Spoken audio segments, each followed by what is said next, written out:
3, 2, 1. We are back on It's Always Game Day in Cincinnati after about a week off. Lindsay Patterson, Mike Santagata. Mike, how are you? I'm doing great. Um, you know, might have been my favorite part of the engagement process so far, but I've now been to three real bakeries, tried cakes. It was awesome.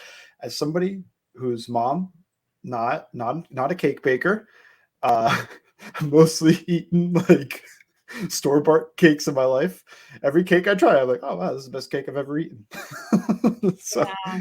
it's great. It's awesome. But it has now come to an end though, because that was the last of the cake tastings. Did you decide on the cake? As a group, no, but I do have my favorite. There you go. There you go. Red velvet's always my favorite one. But Oh, there are we're so going many. funky, I think. I think we're going funky. You know what? You should. You should. There's so many different ones, and I'm sure it will be absolutely amazing to find funky a Spencer So Ray. so at each of our spots, my first favorite at the first spot was a pina colada cake. So it was like coconutty and kind of Hmm. tropical tasting. Love that. The second, and this was my favorite overall, was a lemon blueberry. That was Okay. that was pretty awesome.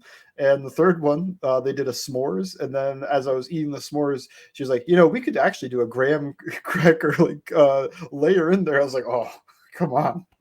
That would be a good one. They really don't have just like the normal vanilla and like We tried chocolate. a chocolate everywhere, but I don't know. We're unique in our There you cake go. taste, I guess. But Spencer, he agreed. Funky in the best way. The best part of that, normally they let you take home some of the samples. Oh, yeah, they did. So, you have that for a while and it's always really good, but that sounds awesome. We can't wait to hear more about the cake breakdown as you guys get closer. But yes, plenty going on right now this off season. Mike's trying different cakes. He's breaking down prospects.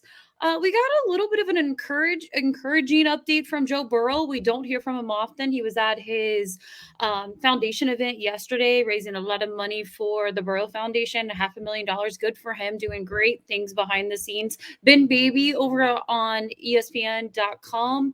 There were a few things that really kind of stood out personally, I thought, for Joe Burrow. One, he gave a little bit of a timeline because we really haven't had a timeline from anyone when it comes to Joe Burrow when he was going to be back. Everyone was just, hey, surgery went well. He's supposed to make a full recovery. Joe Burrow mentioned that, he's hoping to be fully back for contact everything by mid-May, which I find awesome. I mean, obviously, as long as there's no setbacks, you hope that Joe Burrow can continue to be healthy as he's getting through all of the offseason rehab and programs that he's doing behind the scenes. About 12 weeks of it, which is absolutely crazy to think. I think it's encouraging that he said he can finally do his normal lifting now. Really, I think, all eyes are going to be on what it looks like when he starts throwing again and how he's feeling when he's throwing. But I find that to be encouraging for Joe Burrow to be looking at the outlook of mid-May as we're recording this in early March. Yeah.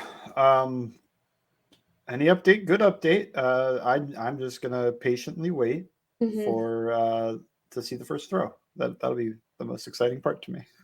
Yeah, I think we're all just waiting for that Cincinnati Bengals Instagram clip when Joe Burrow is throwing his first football, or maybe Joe is the one.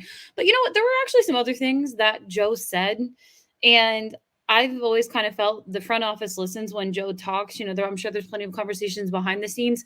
But one of the things outside of the timeline of when Joe would be back was when he was asked about just kind of other things with the team. And he said, we need a lot of guys that we draft to come in, be protected, productive, take on leadership roles that we lost over the last couple of years.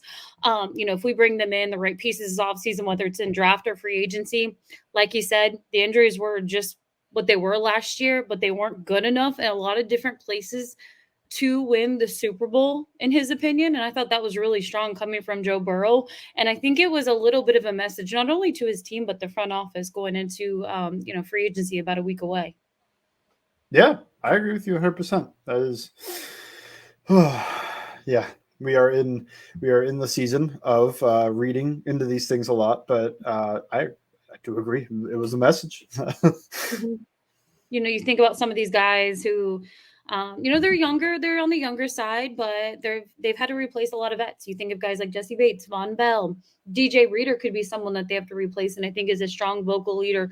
Joe Mixon to be determined if he's back or not. So, it's extremely important for some of these younger guys and even these rookies in year two, or you think of Dax Hill, who's going to be in year three.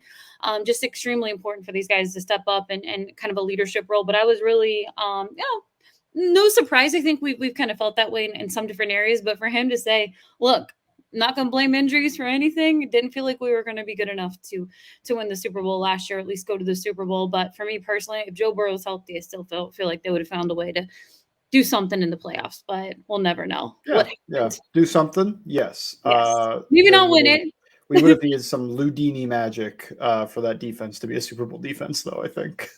Yeah, I mean, goodness, it's going to be something that, all eyes are on next week. I said it, I actually put it out on Twitter. I think, we're counting down to free agency. We'll get to the combine outlook of what just happened this weekend in just a moment because it's the recent offseason news of what's been going on with some of these prospects and their testing. But the free agency, we're recording this on a Monday. It's really going to begin in 1 week.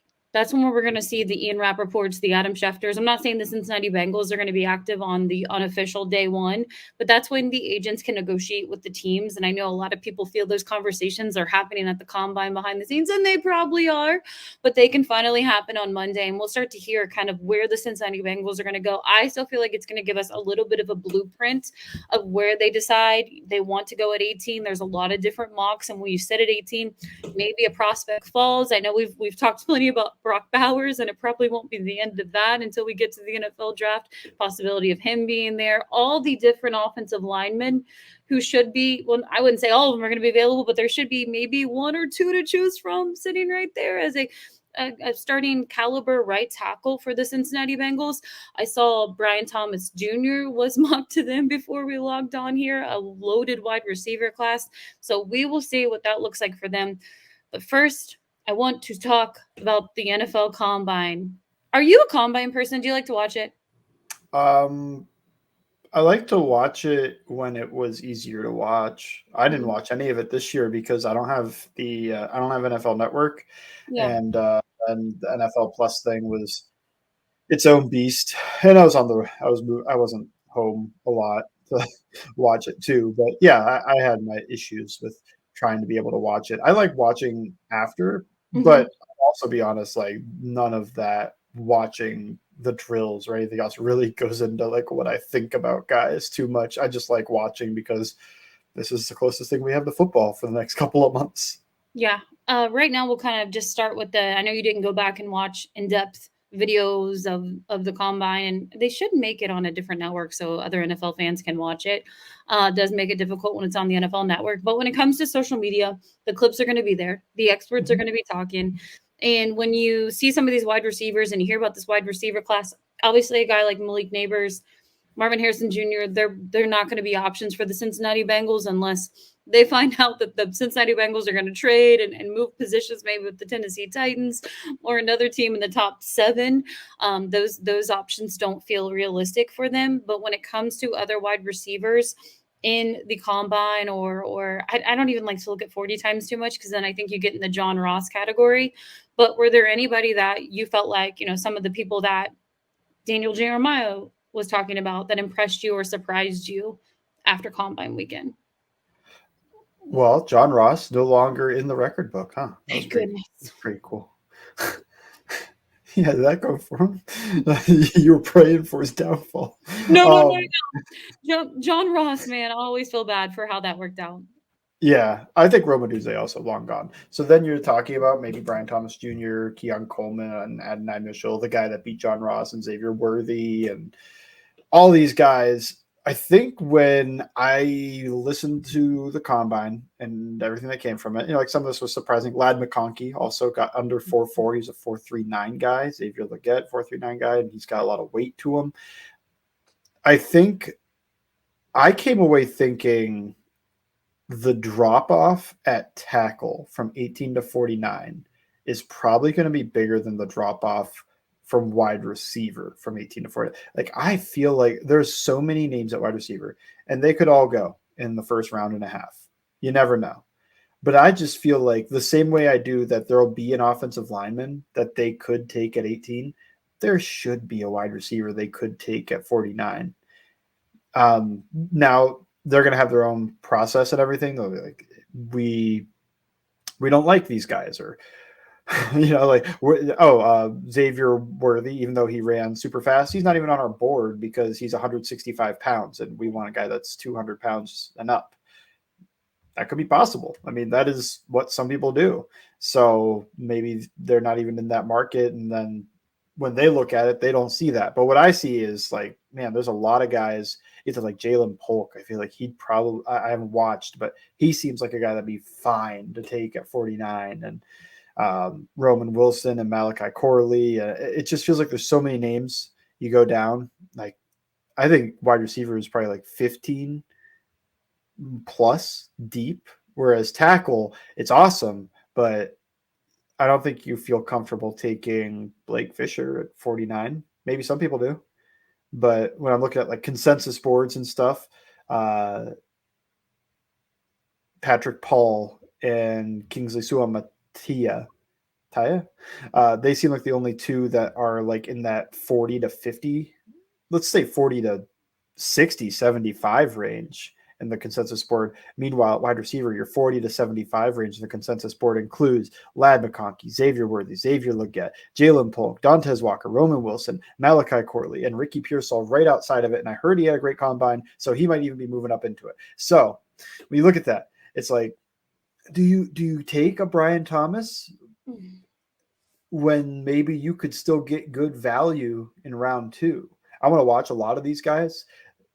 What is lining up great for the Bengals is that it feels like you could definitely get your right tackle of the future, or at least, or maybe your left guard center of the future, something along those lines in round 1, and then still be able to get a weapon in round 2. And that to me is also if Bowers doesn't fall, or love Johnny Newton. That'd be a great pick, I think, at 18 as well, depending on the medicals. So like there's a few other positions they could go, but I feel like there is a safety net of there should be a or there should be a offensive lineman available to them at 18, and there should be a wide receiver available to them at 49 if that's the direction they want to go. The two deepest positions in this class. Yeah, for me, when I see the Brian Thomas Jr., I feel like there's such a it's a LSU bias. Like, oh, he went to LSU, and a lot of these experts are like, well, what a wide receiver for them. They're going to be moving on from T. Higgins after this year. Maybe they'll do a tag and trade. I personally feel like you go offensive line right now over these last few days, but my mind could change, like you mentioned. Oh, next week, I feel like everything's like we're going to see who they pick up in free agency, and that's going to just. This is, I remember around this time, was it 4 years ago? I don't know. The Penny Sewell Jamar Chase thing. I was Team Sewell up until I saw free agency where they went and they signed Riley Reef. And what did they do at wide receiver? Nothing. So I was like, well, there's no point in being on the team of the sinking ship. So it's Jamar Chase at 5, and let's figure out what offensive lineman they should take at 39, and then they didn't do that part of it, but I think that's going to be telling. Like, what do they do? Do they go get 3 defensive tackles? Because then they're probably not going to go take a Johnny Newton even if he falls. Do they go sign Noah Fant? Does that make it less likely that they would trade up to get Bowers? I mean, it's already unlikely, right? Like, they don't trade up in the first place.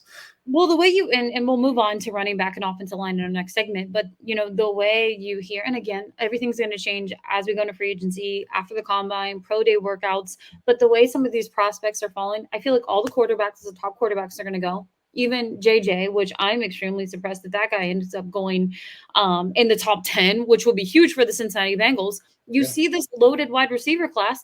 You see this loaded offensive line class. There is a possibility they're sitting about 15 and Brock Bowers is sitting there. And you have to sit there and think, is he going to the Colts? Is he going to the Saints? What is going to happen here? And do the Cincinnati Bengals want to say, you know what? See you later, 4th or 3rd round pick. We want to move up 3 spots and get this game changer because we picked up a right tackle in free agency for another 2 years. And we'll just wait until the 2nd round to get an offensive lineman. So all that stuff, they're just one of those teams. It would make sense. You hear Daniel Jeremiah say, if you need a tackle in this or an offensive line piece in this draft, you are very lucky in that position. But for the Cincinnati Bengals, I will truly always believe they will go best player available. Yeah, I agree.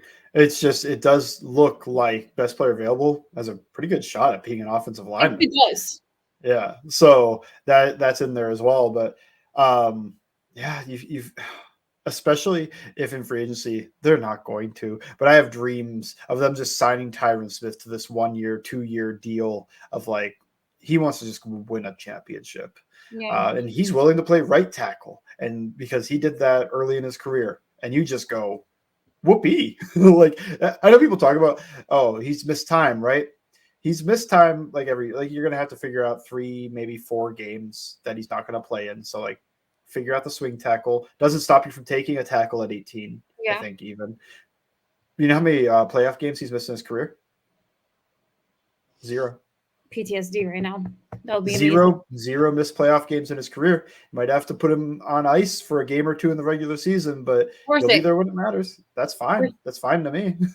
worth it. So yeah, offensive lineman, it really does. I mean, goodness, we're almost it's like a month and a half until the NFL draft, and it'll be great when free agency's over because we will. And I feel like they do give you enough in the blueprint. I feel like the Bengals do enough in free agency where you're like, okay, that's where they're really leaning towards. But I feel so many ways about the offensive line class, and the only person that I would probably take on the outside of an offensive lineman is a defensive tackle or Brock Bowers. So we'll see Yep, what I'm right there with you. yeah, because like, hey, give me a monster defensive tackle. I'm totally fine with that too. So we'll see what that looks like. But a little more on the offensive line class. Running back could be a possibility. Day two for the Cincinnati Bengals. We will see what that looks like and more next on It's Always Game Day in Cincinnati.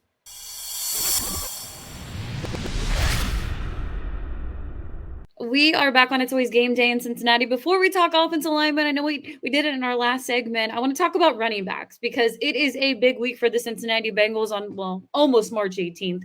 They are going to make the decision to give Joe Mixon his bonus. And I feel like if they do, Joe Mixon is on the team. But outside of that, when you think about some of these prospects in the running back room and just some of the clips from the combine, did you see anybody there you say, that could be kind of a fourth round, fifth round running back for the Cincinnati Bengals? I want to look up what my guys said. The gridiron, the Grading. gang. Yes, they were great. Yeah. So they looked at yeah, gridiron grading. Thank you. I don't know. I couldn't think of that. Yeah, they look at like some of the history and some metrics. I'm not going to look at if I do like this. These guys would be outliers if the Bengals took them. They looked at some of the running backs in that, and some of them ended up doing really well in at the combine. So I think when you're talking about fourth rounders, Probably right where they go. yeah. So that probably knocks off Trey Benson and maybe Marshawn Lloyd. I think those two, they were probably in the second, third round scenarios. Um, And then I think Audric Estime passed some stuff, but he also ran a 4.72. So I'm not sure about that. The Jalen Wright guy, I want to watch. He's Hmm. from Tennessee. He was really fast. He was athletic. I have questions that I haven't watched him or anything, but they are like this super spread out offense. And a lot of people blame the offensive structure for why a guy like Jalen Hyatt didn't work last year as a rookie and all these other things. Like, it's not a real NFL offense. Well, that might go for the run game too. Like, I Yeah. remember watching last year when I watched the tackle that the Bears took.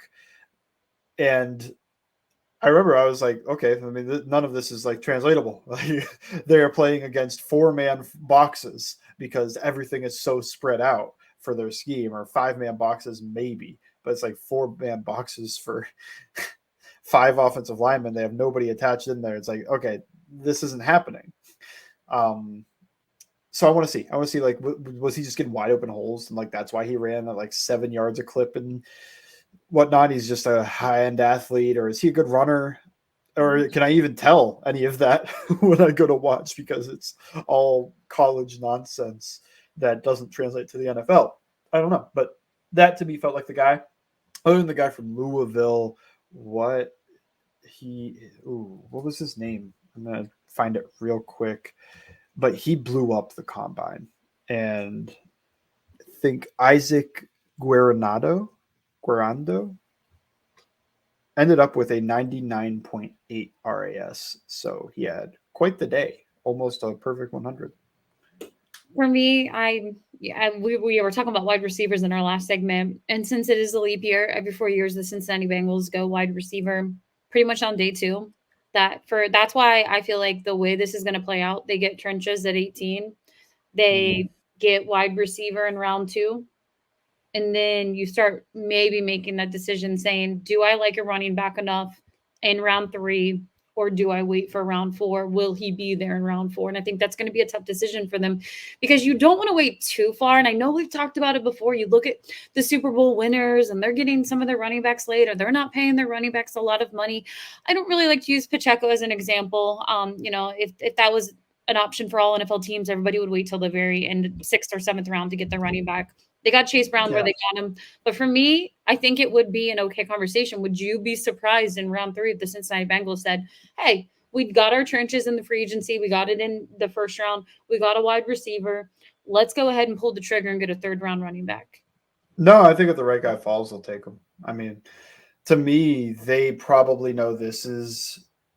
It's going to depend. I don't think it'll even depend on what happens with Joe Mixon over the next couple of weeks. Like, if they keep him, okay, like Yep. then they're drafting his successor now, and he's not going to be on the team next year.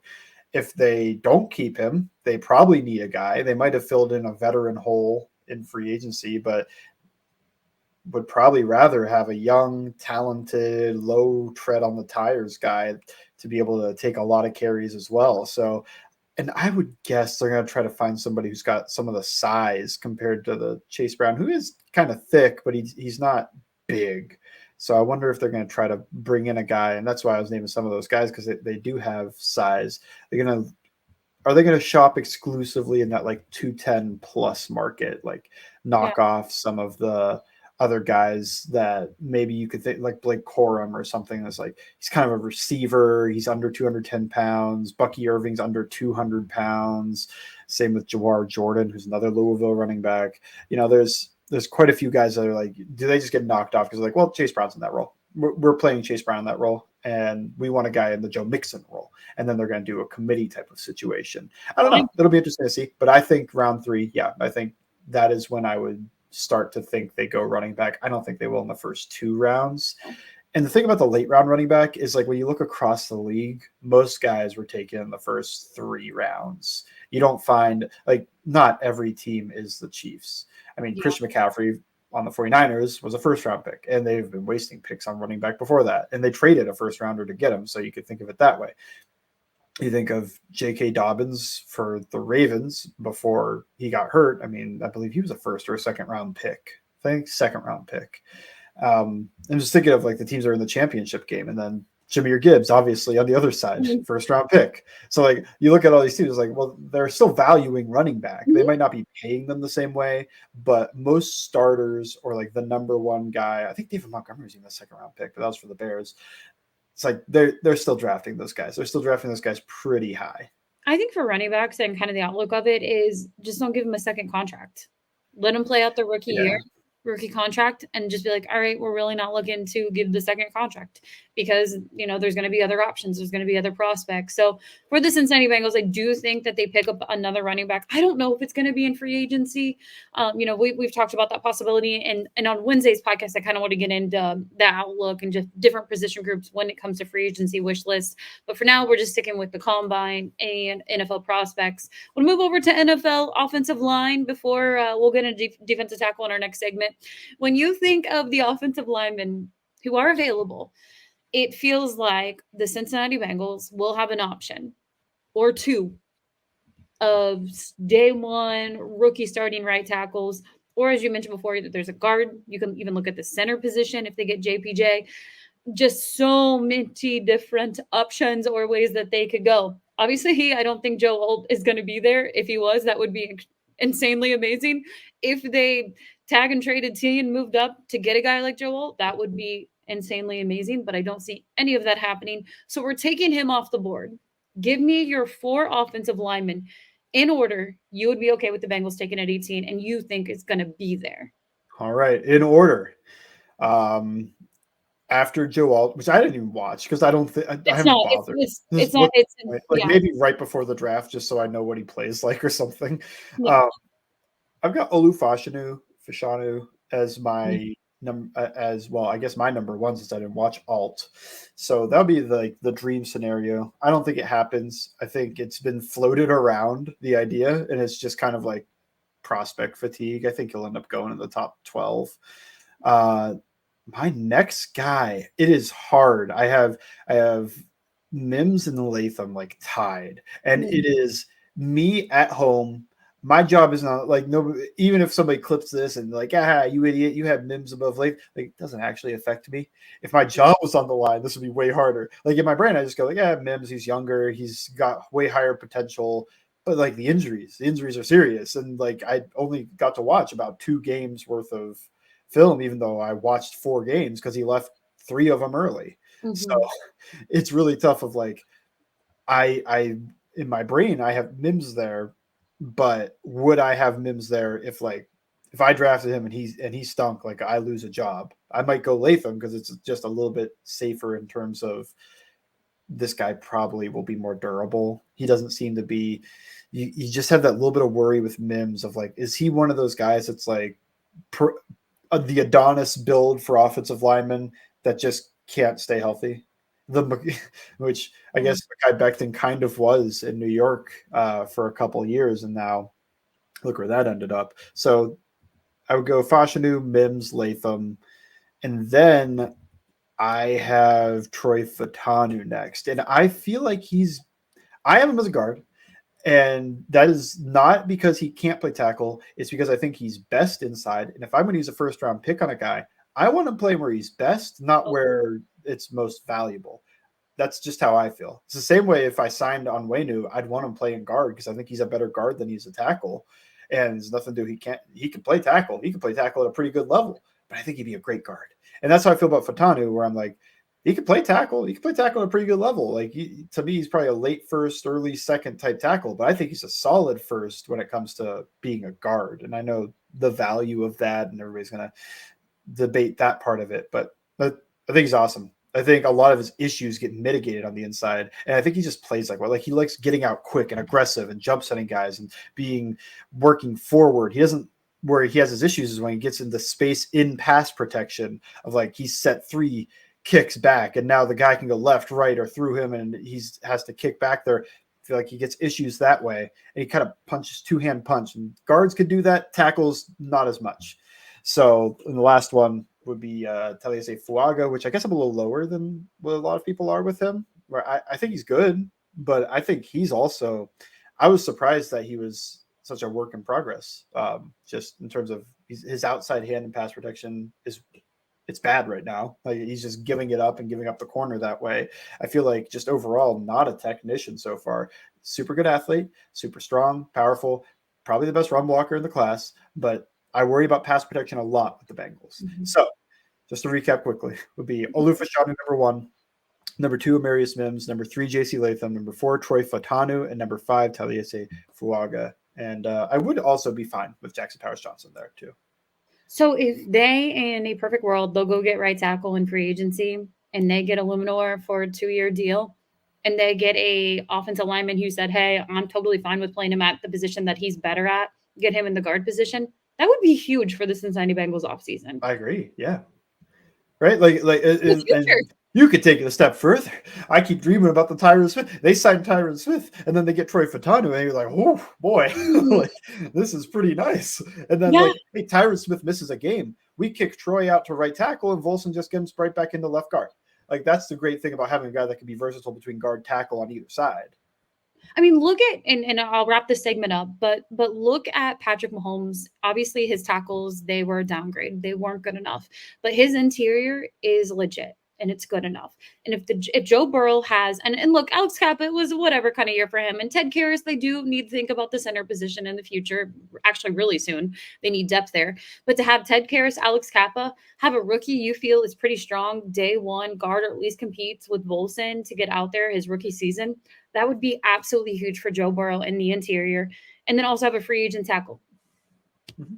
That would be so big for this offensive line. And if people like trenches, you kill it in the free agency and you also do it in the first round. And one of the things that gets pretty expensive, the offensive line and trenches, and the Bengals will be saving money when it comes to the guard position. So that would be so huge. And I kind of like that outlook because I feel like it's different from what we are seeing out there. It's a lot of the MIMs, and then it's the injury concerns, and then it's this offensive lineman. Will this guy fall? So I love the list. I honestly, as we're recording this Monday, March 4th, I do think the Cincinnati Bengals at 18, they'll go offensive line.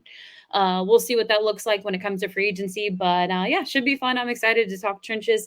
We're going to wrap it up with some defensive tackle talk next on It's Always Game Day in Cincinnati.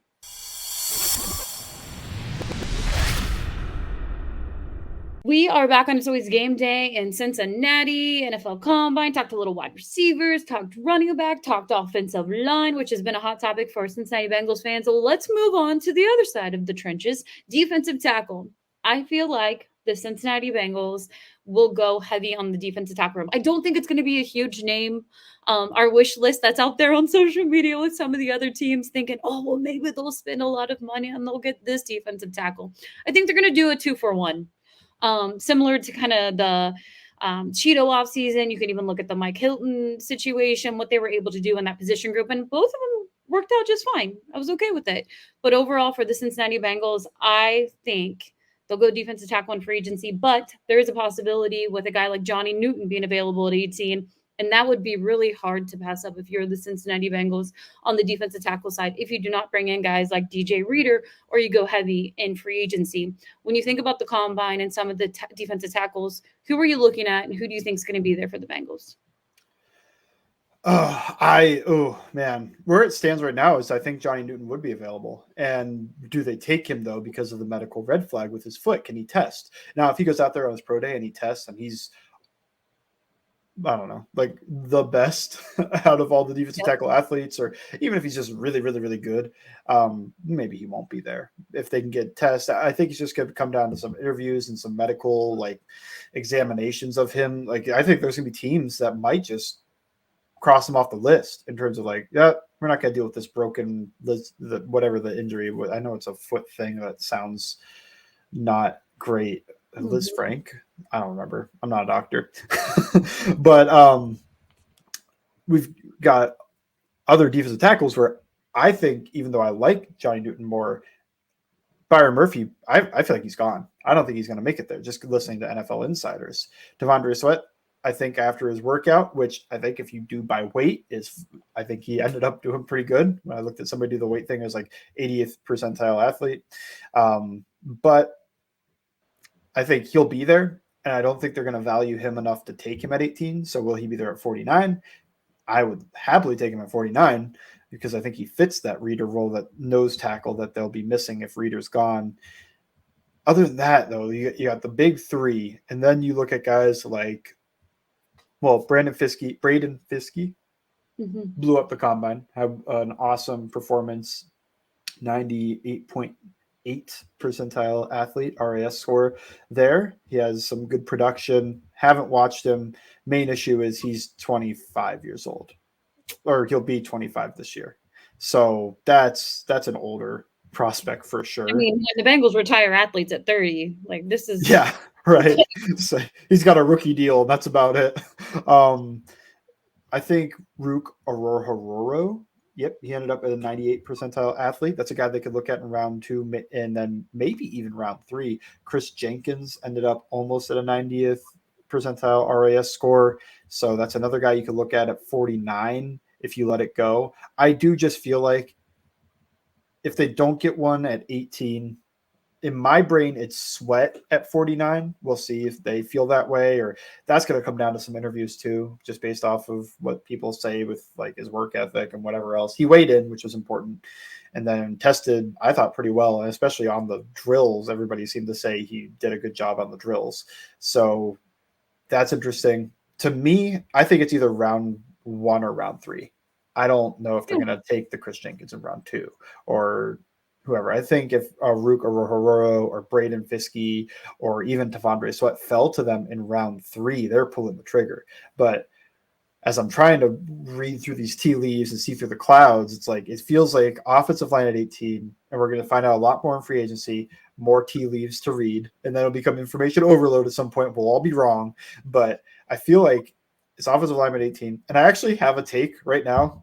Go Is ahead. just I think it's JC Latham. Like I think that's who they end up with. That's He such didn't a test. Bengals. He's That's such such a a Bengals Bengals. pick, right? Yeah, like Alabama guy, played right tackle, Mhm. 350 something pounds. They're going to love his power. They're going to love his size. And he didn't test, but maybe he'll test his pro day. We'll see. I think he falls to them, and I think they would pull the trigger. But Mhm. we're so far out. So We are. I don't know for sure. Um, and then if you take Latham in round one, say Bowers, I think Bowers is long gone, but I know. I keep holding on to the dream too. Then Till you it's look at round over. two and you're like, well, do you want to take a Braden Fiskey early just because he blew up the combine? Do you want to take Devondre Sweat, or maybe he didn't pass all of your tests or whatever? And that's where we looked at the wide receiver. We're like, there's probably gonna be a wide receiver that's worth picking there. Maybe it's like Jalen Polk type of thing. And then you look into your defensive line in round three. And I feel like that's the way we structured this, but that's also the way it kind of goes. Like maybe Mhm. that's where you take who fell. Was it Braden Fiskey? Was it Aruka Rahura? What did Chris Jenkins fall? Is there somebody else? Michael Hall? A whole bunch of names are out there. Did one of them fall to you in round three and you could pull the trigger there? I feel like it's really hard to start predicting what they'll do when you get past the first round, but Mhm. that's how it feels to me at the moment. We're going to find out more as this goes on, though.